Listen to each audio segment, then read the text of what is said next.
diciendo que el referido documento decía que no recordaba el momento de mi declaración, pero que sí había aportado, pero todo era falso. Ese documento lo firmé aproximadamente a los 2 meses de rendida mi declaración. Me llevó el escrito redactado por los abogados del partido Fuerza 2011.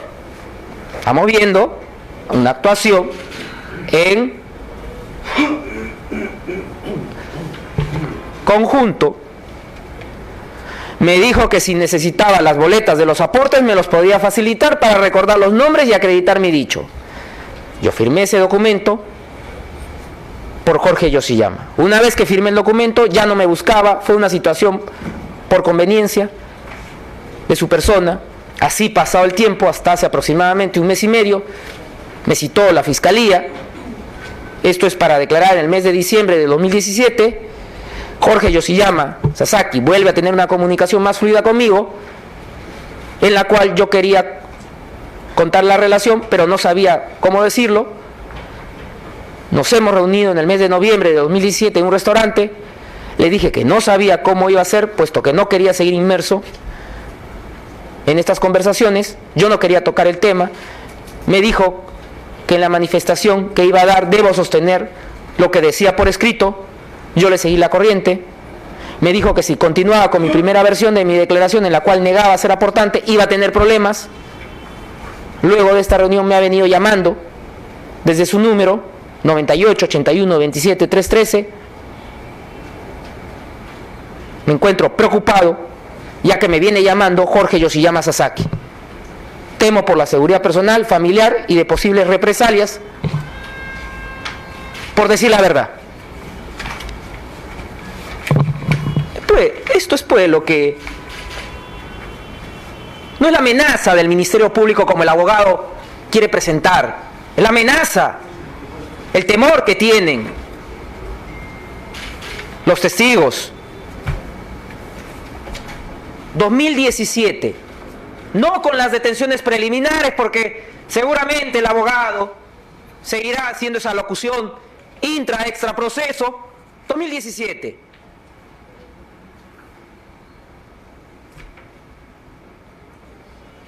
¿Qué pretendía el abogado defensor? Que le dijéramos, el testigo protegido se llama A, B, C, D, para que luego Jorge Yoshiyama en los meses siguientes los buscara para seguir amenazándolos, para que cambien su versión.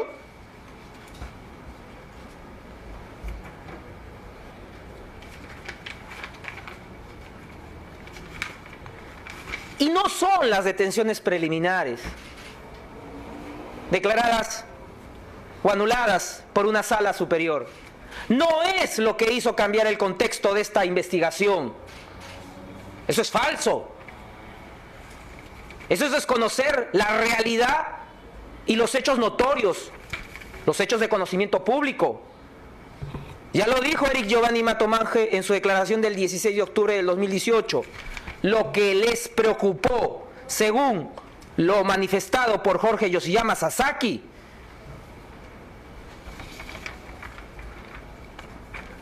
fue lo sucedido con el juez César Inostroza, que había sido destituido por el problema de los cuellos blancos. Estaba preocupado y cualquier cosa podía suceder. No es la actuación del Ministerio Público de las detenciones preliminares.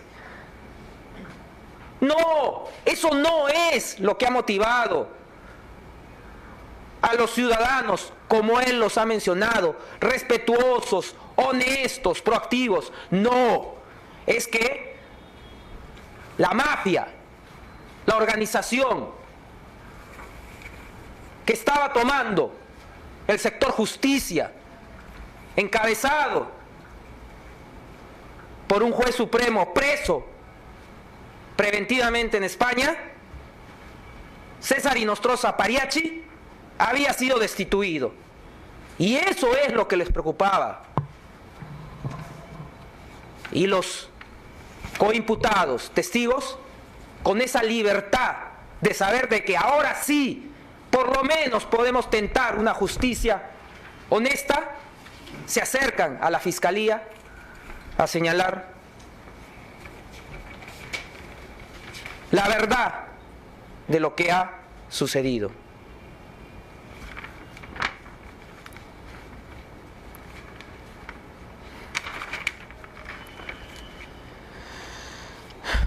Pero no solamente Mato Monje nos dice que la preocupación había sido esta, sino nos señala cómo ha sido este desenvolvimiento de Yoshiyama Sasaki. Dice: Jorge Yoshiyama me llama para indicarme que necesitaba que hablara con mi hermano y con mis padres, para que le dijéramos a mi hermano que cambie su manifestación policial. En el caso de Cristian Jomonti, me pidió que hablara con él, para que cambie su manifestación policial.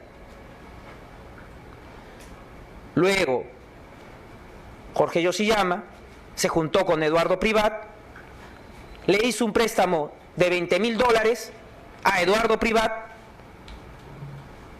para que cambie su versión. Así me lo contó Jorge Yoshiyama,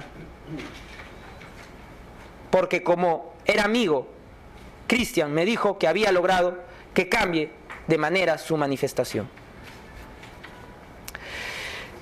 Y repito, no solamente lo está indicando el testigo protegido del año pasado, en diciembre del 2017, lo está indicando Mato Monje en octubre del 2018.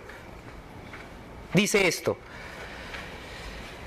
este año, cuando el caso estaba en la fiscalía, Jorge Yoshiyama me daba a entender que tenía un acceso total a la investigación, porque me lo demostraba, que tenía un control de la investigación, porque él me indicaba quiénes eran mis amigos que indicaban que no habían hecho el aporte, como fue el caso de Fernando Meneses Ahumada, quien me dijo que él había indicado en su declaración que no había hecho el aporte. Me decía esto para que yo converse con mi amigo, para que yo pueda hacerle cambiar su declaración. Situación que no ocurrió. Claro, el abogado va a irse a los aspectos probablemente a los que puede recurrir, como ya lo ha anunciado. No participé, no son testigos en reserva, son imputados, revise usted. Claro, probablemente en la justicia de César Inostroza Pariachi esos argumentos serían recogidos. Pero en este contexto, señor magistrado, eso no tiene ya sostén.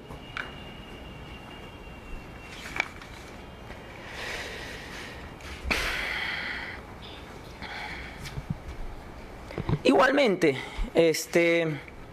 Giovanni Mato Monje nos dice lo siguiente: en todo este tiempo he tenido preocupación por lo que le puede pasar a mi familia si es que yo cambiaba mi versión. Actualmente me siento preocupado. He tenido que contratar a personal de seguridad para que proteja mi integridad y la de mi familia. Ello debido a las prácticas que el fujimorismo tiene.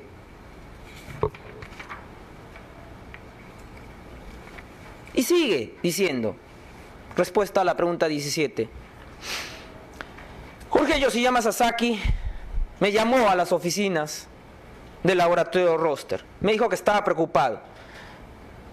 Que le diga a los padres, a mis padres, del testigo, a mis amigos de confianza, que yo voy a correr con los gastos de los abogados para las diligencias de declaración.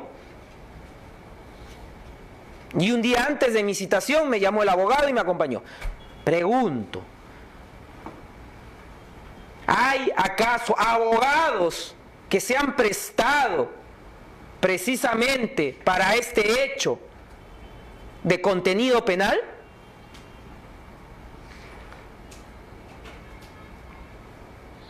Porque estamos hablando algo que yo lo había anunciado en la primera sesión.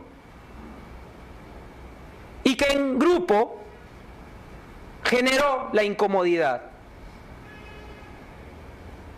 Prestar asesoría, prestar su función precisamente para actuar de manera contraria a la ley, a la verdad. Estamos hablando precisamente de que ha habido acá un contubernio, ha habido probablemente un aspecto legal, un staff que ha servido precisamente a la organización criminal.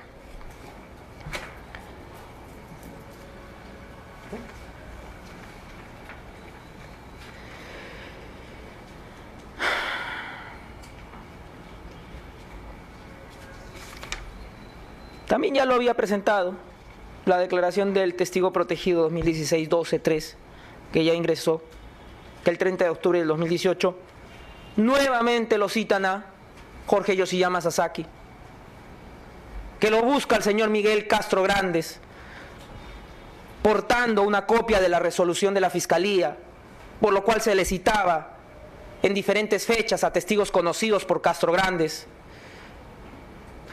Entonces le dijo que le mencionara a esas personas que conocía y que correspondían al grupo de aportantes con el que éste había apoyado. Yoshiyama Sasaki le indica a Miguel Castro Grandes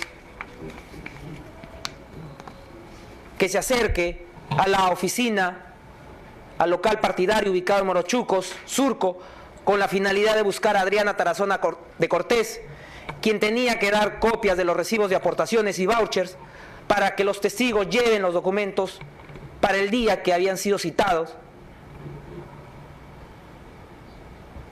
Siendo y así, el testigo señala que Adriana Tarazona Martínez de Cortés entregó a Miguel Castro Grandes la documentación antes señalada y estaba en la tarea de entregar copias de vouchers, recibos de aportaciones del partido Fuerza Popular a los testigos citados por la Fiscalía.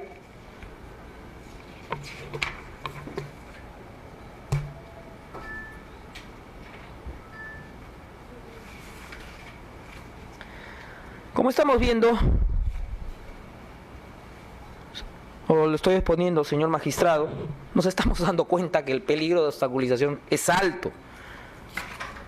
Es alto no solamente graficando la modalidad que se ha empleado para la comisión del hecho delictivo, es alto porque estamos dando cuenta de que se está influyendo a coimputados, testigos. No que se estaba, se está.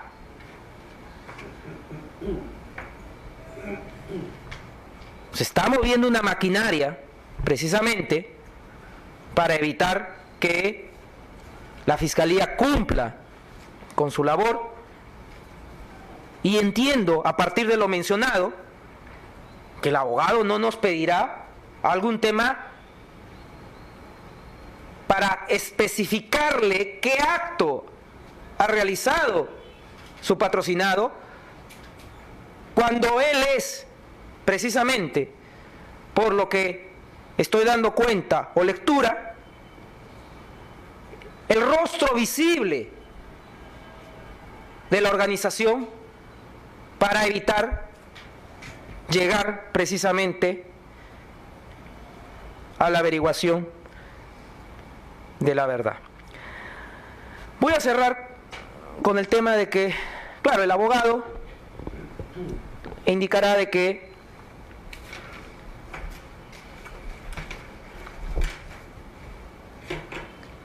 va a tratar de desacreditar, como ya lo ha venido realizando seguramente, lo mencionado por las personas, que es concordante, como lo he indicado, pero el abogado ya lo adelantó. Adelantó cuando cuestionó que el Ministerio Público había hecho una referencia que no puede existir ningún derecho a una colaboración eficaz. El abogado se sorprendió y dijo: ¿derecho a la colaboración eficaz? Y yo le doy lectura al artículo primero del título preliminar, que nos habla de la justicia penal. Es el derecho que tiene toda persona de acceder a ella, aun cuando esté siendo investigados. El Ministerio Público tiene el deber de ofrecerle todos los procedimientos o figuras procesales que está en la norma. Y si una persona que ha cometido un delito, un crimen, se presenta en la oficina fiscal y solicita acceder a cualquiera de las figuras, de los procedimientos que establece la norma, no tendríamos por qué negarle a esa persona que acceda precisamente a la justicia. Eso sería todo. Muchas gracias, señor fiscal. Doctor Espinosa, adelante.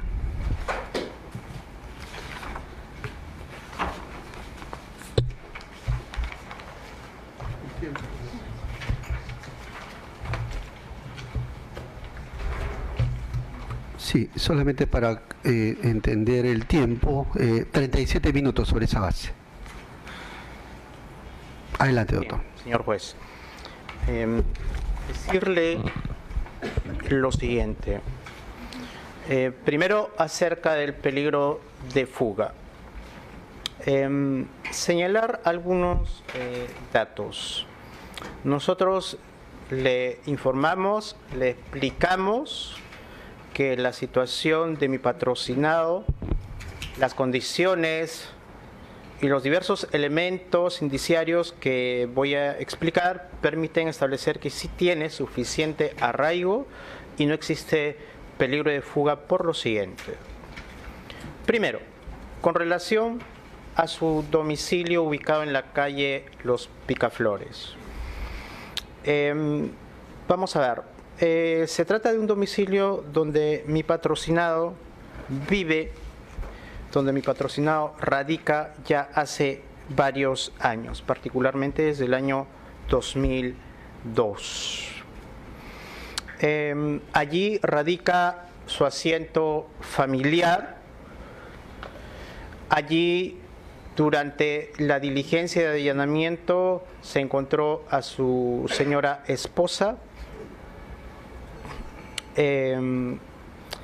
Pero más allá de eso, y en todo caso me remito a lo que indica el acta de allanamiento, yo no estuve presente en el acta de allanamiento, señor juez, pero es una diligencia en la que se puede revisar y registrar que esa era su casa. Y preciso, los señores Yoshiyama y particularmente mi patrocinado no se encontraba en esa fecha en el Perú, y eso también lo voy a explicar. Su señora esposa es una ciudadana de origen extranjero y, insisto, me remito al contenido del acta de allanamiento que seguramente el fiscal que tiene los actuados lo va a precisar. Pero lo que sí debo señalar es lo siguiente. Acerca del domicilio. Mi patrocinado, y entregamos en este acto una constancia o acta notarial de certificación domiciliaria de fecha 15 de octubre en la que se verifica que en dicho domicilio ubicado en la Alameda Picaflores 190, departamento 302, reside su familia, integrada por su esposa y sus 2 hijos menores de edad. Además, adjuntamos recibos de pago de servicios, diversos servicios, particularmente en este acto, pago de telefonía de fechas junio del 2018 y 9 de julio, dirigidas a nombre del señor Jorge Yoshiyama Sasaki, en la que figura su dirección ubicada en calle Alameda Los Picaflores. Además, la copia de su DNI, en la que figura la misma dirección. Además, la partida registral de dicho inmueble con la misma dirección, Picaflores 190, que acredita que es un domicilio de su propiedad. En lo que corresponde al arraigo familiar, señalar que la partida de matrimonio del señor Jorge Yoshiyama con la señora John Lee Lim, de fecha 10 de agosto, también la adjuntamos en este acto. La partida de nacimiento de sus menores hijos, que también se adjuntan en este acto. Constancia de estudios en el colegio donde desarrollan sus actividades escolares, que indica que cursan la actividad escolar en el nivel de secundaria. De ambos hijos, constancia de fecha 16 de octubre del año 2018. Además, indicar que respecto al arraigo laboral presentamos su ficha RUC de mi patrocinado, que acredita la condición de contribuyente activo ante la SUNAT inscrito desde el año 1997, cuya actividad profesional es la de asesoramiento empresarial en su condición de ingeniero. Y en dicha ficha RUC también figura como su domicilio la calle Alameda Los Picaflores 190. No hay ninguna contradicción o incongruencia en ese punto. Luego, constancias de trabajo entregadas por la empresa Ocutec, que indican que labora como gerente general desde el año 2006, y la constancia de trabajo expedida por la empresa Roster, en la que indican labora como gerente general desde el año 2005, 1 de mayo del 2005. Señalar además, señor juez, que mi patrocinado, en el día del allanamiento, en efecto se verificaron algunos hechos que el fiscal ha mencionado, y particularmente algunos elementos que precisar. Según el acta de allanamiento, repito, según el acta de allanamiento, debo hacer presente lo siguiente. En el acta de allanamiento se menciona en efecto alguna descripción de datos, como por ejemplo la existencia de algunos cuadros en la superficie del piso. También se hace referencia a un letrero que indicaba que la propiedad estaba en venta, y eso es algo que yo voy a explicar. Acá están las fotos y me permito también entregarlas para su conocimiento, de diversos elementos que en efecto dan cuenta de cuadros en el piso, como se puede presenciar, y que corresponden, y que es información que existe, como por ejemplo esta, a un hecho muy simple, y es que la esposa de mi patrocinado tiene esa actividad, digamos, ese tipo de afición por la pintura, y esto lo demostramos, y están las herramientas que dan cuenta de que en esa casa se realiza ese tipo de actividad.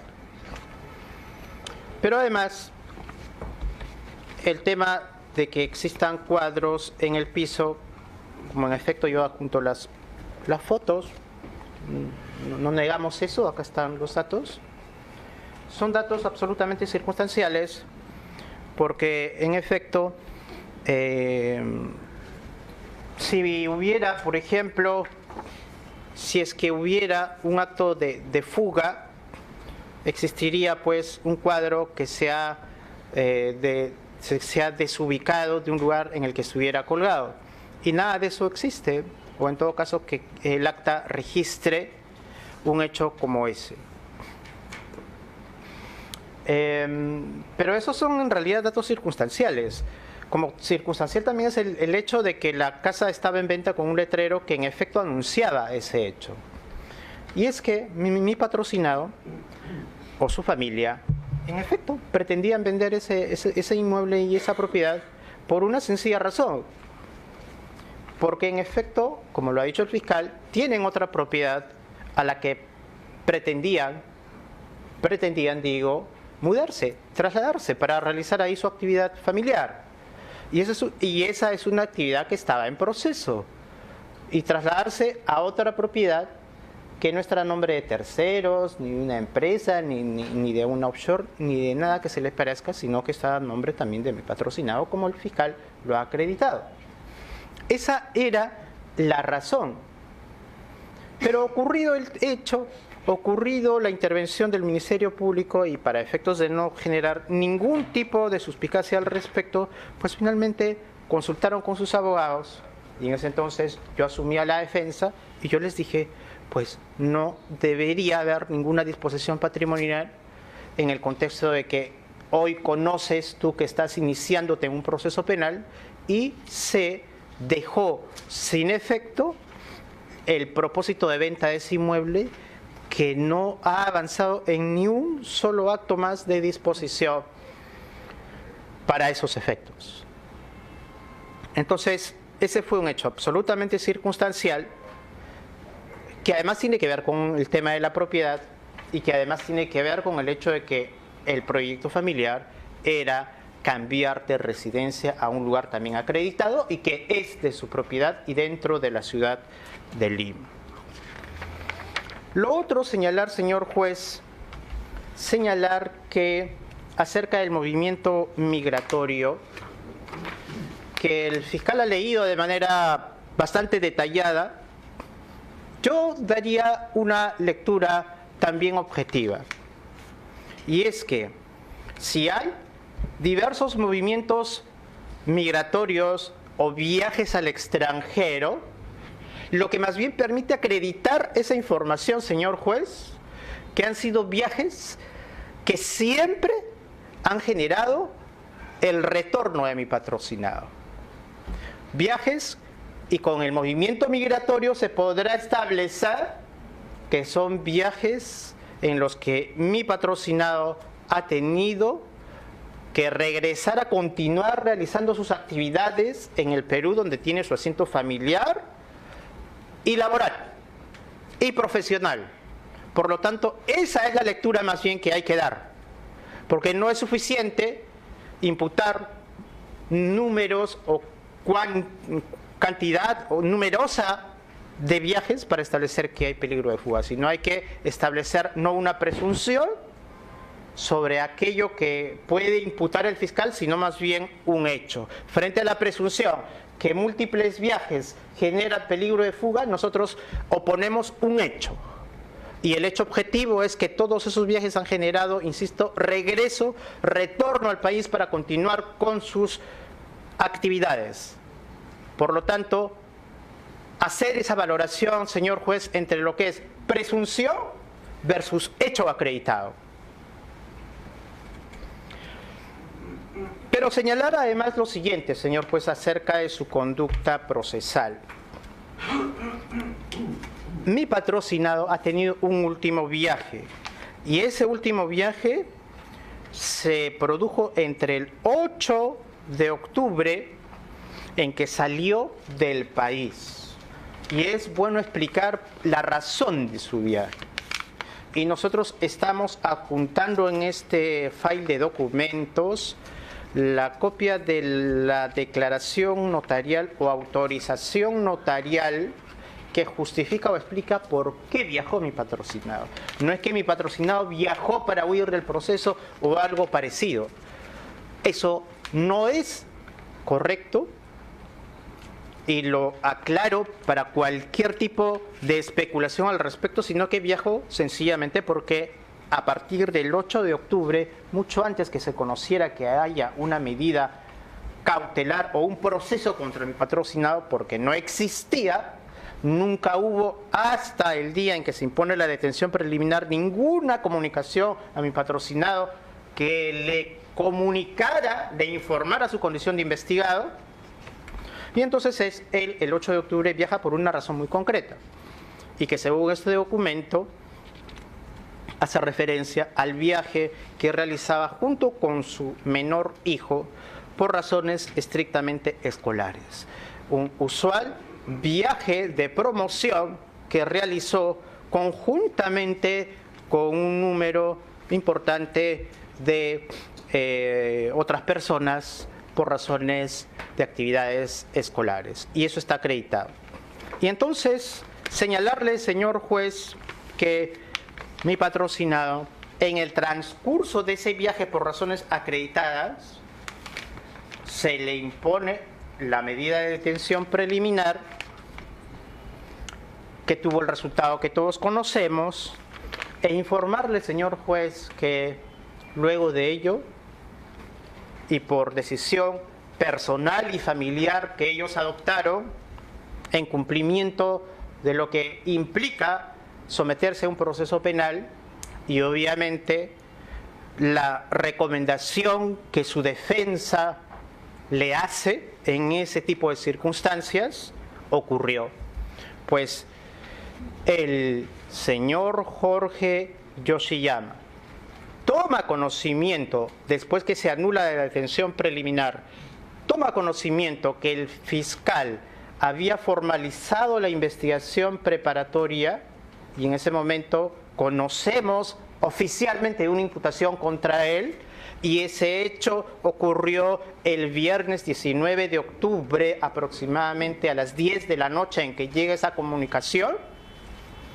Y sucedido ello, señor juez, mi patrocinado decide inmediatamente, como lo hizo en anteriores oportunidades, regresar al Perú. ¿Con qué finalidad? Pues de afrontar el proceso y cumplir las determinaciones que dicten las autoridades. Y es por eso que adjuntamos también el ticket original que acredita que mi patrocinado regresó al Perú el día sábado 20 de octubre. Y lo primero que realizó, el primer acto que realizó mi patrocinado, casi sin siquiera reencontrarse con su familia, después de llegar el sábado 20 en la noche, la primera acción que realizó, señor juez, es presentarse ante su despacho.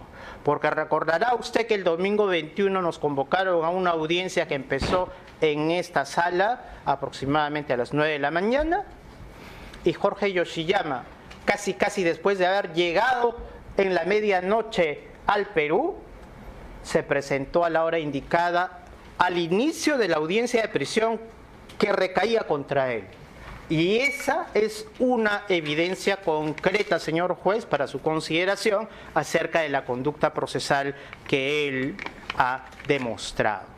Otra vez, señor juez, nosotros le pedimos valorar, por un lado, presunciones y por otro lado, hechos concretos y realizados. Esto entonces como información que además la presento para conocimiento de su despacho. Muy bien, vamos a correr traslado a la Fiscalía.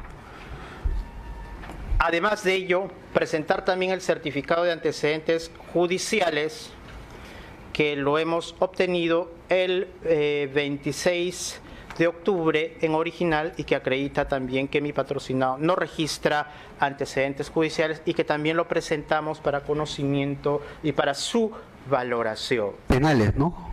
Judiciales, judiciales, no tiene ninguno. Antecedentes, bueno, penales dice, ¿no? Penales, El claro. certificado judicial de antecedentes penales en original, con contenido negativo.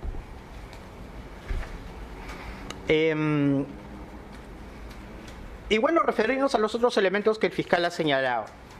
El fiscal ha indicado que en su documento escrito, en su requerimiento escrito, dice que hay peligro de fuga debido a la magnitud del daño causado. Lo acaba de repetir en esta audiencia oral. Y sobre el particular, señor juez, solamente quisiéramos nosotros volver a recordar, y no entendemos por qué el fiscal insiste en este concepto.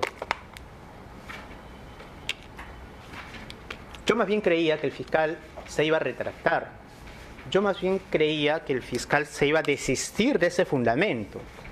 no por un capricho, sino porque la sentencia vinculante de casación 626-2013 Moquegua señala en su fundamento 45 al 47 y particularmente el 46, que es precedente vinculante, ha dicho de manera clarísima, lo ha dicho de manera clarísima ya en junio del 2015, hace más de 3 años, señor juez, que la magnitud del daño causado no puede ser en absoluto fundamento para imponer la prisión preventiva. Literalmente, la Corte Suprema, esta ejecutoria vinculante ha dicho que es inaceptable en una medida cautelar, esto es literal, es inaceptable en una medida cautelar que no se orienta a fines preventivos propios de la pena, sino en el peligro procesal, incorporar este fundamento.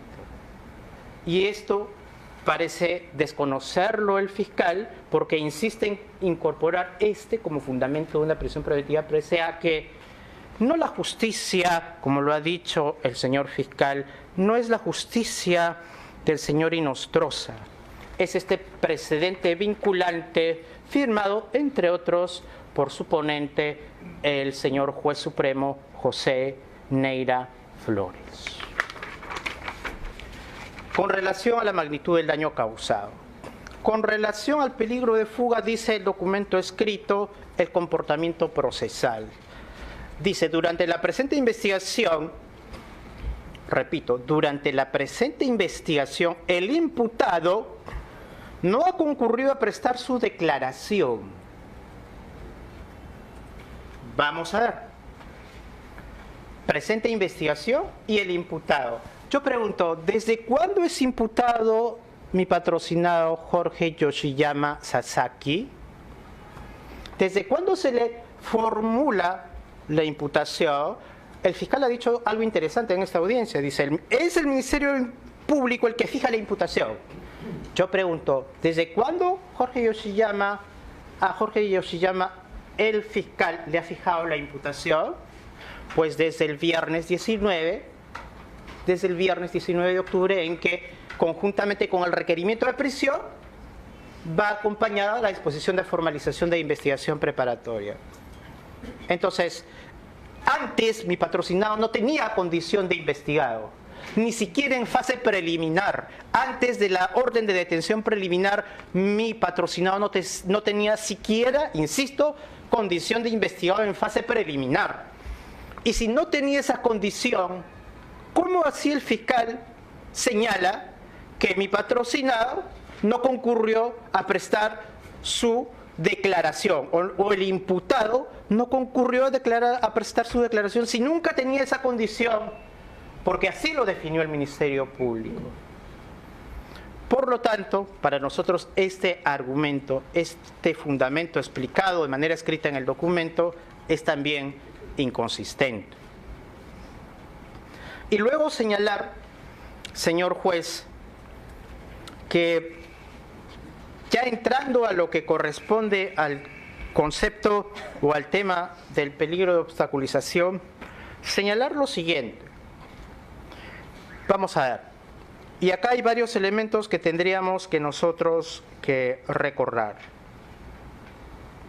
Hemos señalado, hemos indicado nosotros, señor juez, que esta imputación de peligro de obstaculización se ha generado, según el documento escrito, particularmente por la supuesta inducción a testigos, particularmente lo ha leído el señor fiscal, testigo protegido 55-2002, y luego la declaración de Eric Mato, en principio. Y entonces acá indicar lo siguiente.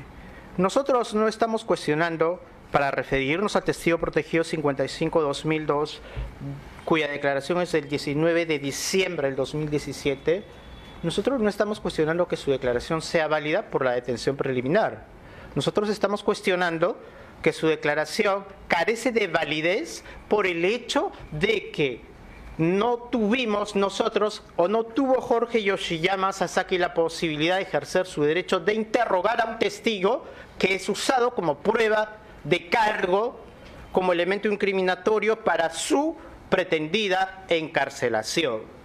Esa es la cuestión que nosotros hemos planteado. Y entonces hemos explicado también cómo le hemos requerido eso al Ministerio Público por escrito y cómo así el Ministerio Público guardó silencio. No rechazó ni aceptó nuestra petición. Indiferencia en la respuesta del fiscal frente a esa petición, que evidentemente constituye un segundo modo de afectación a nuestros derechos de defensa, porque esperábamos mínimamente una respuesta razonada que hasta el día de hoy no ha existido. Pero señalar además, señor juez, lo siguiente.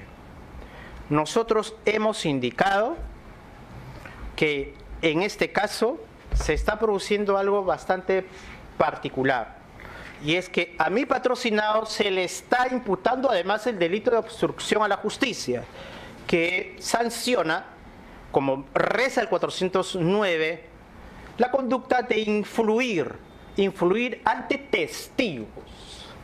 Y entonces ese hecho, señor juez, forma parte de la imputación. Esa supuesta conducta que el fiscal plantea como hipótesis es parte de los cargos, o sería, en la hipótesis del Ministerio Público, la conducta reprochable en términos penales y por los cuales pretende un proceso. Pero lo peculiar de este caso, señor juez, es que esa misma conducta, supuesta interferencia a testigos, se utiliza luego como presupuesto para la imposición de una medida cautelar. De lo que resultaría, señor juez, que la pretendida existencia de peligro procesal y la consecuente imposición de una medida cautelar estaría siendo imputada o estaría siendo aplicada, si se acepta tal pretensión, respecto de una conducta que más bien constituye el hecho imputado, porque a él se le atribuye ese delito. Y entonces fundar la medida cautelar en una conducta que forma parte de la imputación significaría, a nuestro criterio, aplicarla más bien como una suerte de sanción, porque se estaría encarcelando a alguien por una conducta que el fiscal ha definido como hecho imputado. Y eso nosotros no lo podemos sostener y no lo podemos aceptar desde una consideración de la prisión como una medida absolutamente instrumental. Pero además señalar, señor juez,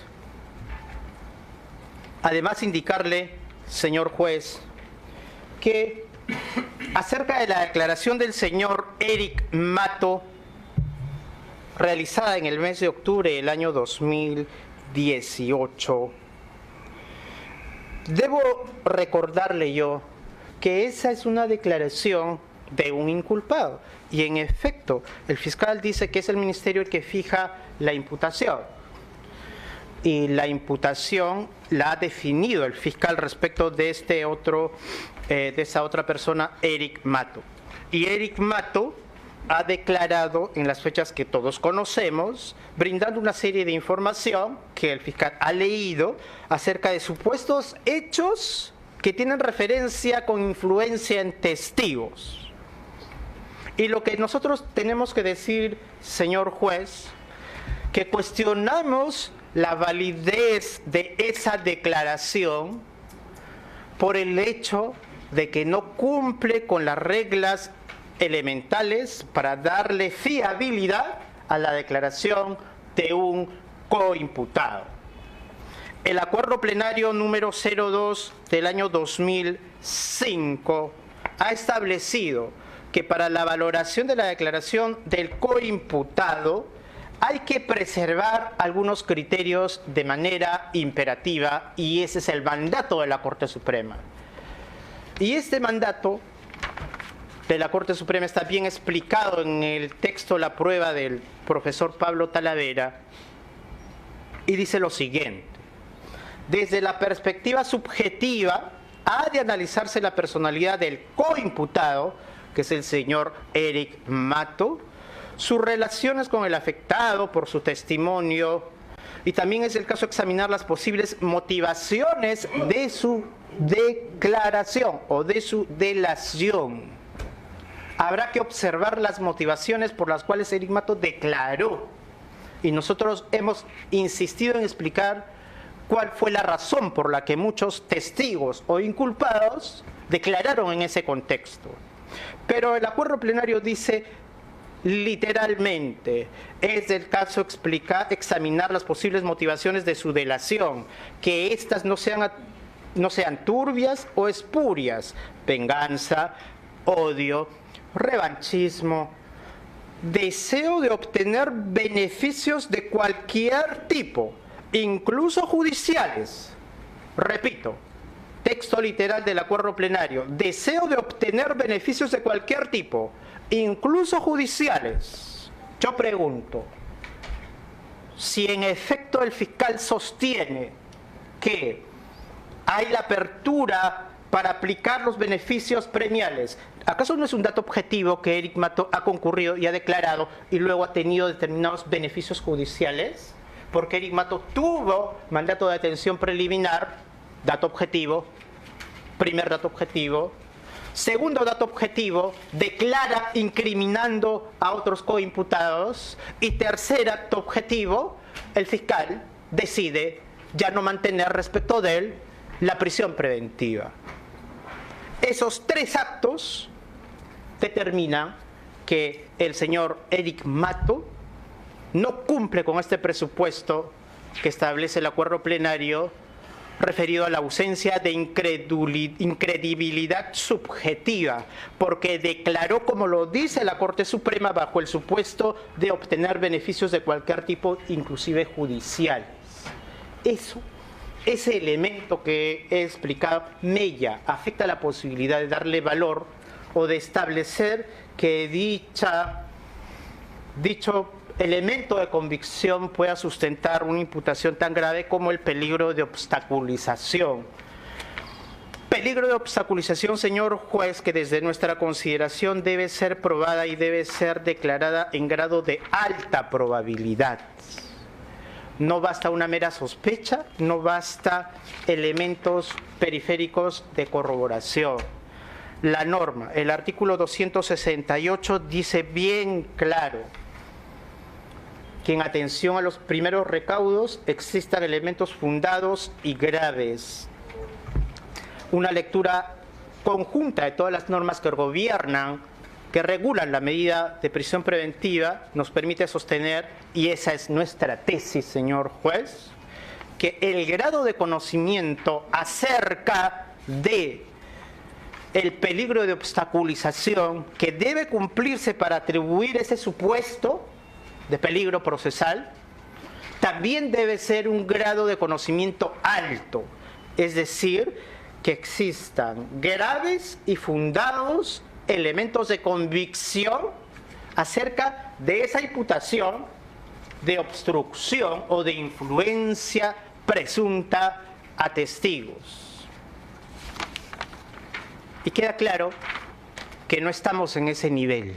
Queda claro que el grado en el que se encuentra la imputación por supuesta influencia a testigos, señor juez, no se encuentra sino en el grado de sospecha o de probabilidad inicial. Y ello es tan cierto que respecto de ese hecho, lo que existe al día de hoy es una formalización de la investigación preparatoria que tiene al día de hoy 2 semanas. Esa es un poco, entonces, señor juez, la explicación que nosotros queremos sostener para explicar por qué razón la imputación y la pretensión de peligro de obstaculización que el fiscal está desarrollando no se logra cumplir en el grado y nivel exigido, no solo por la norma procesal, sino fundamentalmente por los criterios que ha fijado la Corte Suprema sobre el particular. Decirle, señor juez, además de esto, que cuando el fiscal indica que nosotros cuestionamos la presencia de testigos protegidos porque a nuestro criterio no son testigos, sino más bien son, en términos materiales, inculpados. Cuando hacemos esa alegación, señor juez, lo hacemos evidentemente en términos de reconocer una situación real, de aplicar el principio de primacía de la realidad. El fiscal dice que es el Ministerio Público el que fija la imputación. En efecto, fijar la imputación es un acto formal. Por eso se fija la imputación en una disposición que se llama formalización de la investigación preparatoria. Es un acto formal. Pero nosotros invocamos más bien la valoración de lo que en términos reales existe y que pueda ser definido formalmente como un testigo a partir de una providencia o de una disposición, pero que del contenido, del tenor de lo que el, entre comillas, testigo informa, fluye. Y lo que uno puede entender, o cualquiera puede entender, es que se trata de declaraciones con carácter incriminatorio, que además dan cuenta de que quien está haciendo esa declaración reconoce haber participado en hechos también de relevancia penal. Y eso no puede ser considerado en modo alguno, más allá de la, digamos, cobertura formal que exista, no puede ser considerado como testigo en sentido estricto. Esas entonces, señor juez, son nuestras consideraciones y por lo tanto solicitamos se tengan en cuenta al momento de ser resuelta la situación de mi patrocinado. Muy bien, vamos ahora a la réplica, pero creo que vamos a hacer una pausa para poder trabajar por la tarde. ¿Sí? Para la hora de... Sí, doctor. Señor juez, si fuera posible, en realidad queda muy poco. Yo más bien pediría si podemos, ya hemos estado 2 días en esta audiencia, a criterio de la defensa le consideraría también al fiscal, si tiene el mismo criterio, terminar, porque ya solamente queda una pequeña parte del debate. Sí, pero vamos a continuar todavía, doctor. Ese es el tema. Voy a hacer la pausa, ¿ya? Sí, dígame. Doctor, yo le rogaría poder hacer la locución que le estaba... de solamente la presentación de este documento, muy sencillo, para poder delegar la defensa a mi colega. Sí, lo que pasa... Antes de la suspensión. Lo que pasa es que si están delegando, yo continúo, nada más. O sea, ese es el tema. Y si no están, por eso que preferiría que usted esté cuando termine, porque con el doctor Espinosa voy a terminar. Más bien, vamos a hacer una breve pausa, más bien, para poder trabajar, porque nosotros vamos a seguir trabajando todavía. 1:15, ¿les parece hasta las 2:30 para poder continuar? ¿Fiscal? ¿Defensas? 2:30, ¿ya? Para poder... No sé si tiene inconveniente por el tema, yo lo hago más que todo digamos, para que tengan el tiempo adecuado. Yo sé que es un poco difícil movilizarse por aquí. No tengo problema, 2:30 o en todo caso les consulto. A ver, o 3 de la tarde mejor. 3 de la tarde, ya, muy bien. 3 de la tarde entonces está suspendiendo. Ojo, dejo, digamos, puntualizado. La citación es a las 3 de la tarde. Es obligatoria. Por favor, también de paso me va a comunicar al defensor público. Caso que no esté un defensor, inmediatamente llamo a un defensor público. Se levanta la sesión.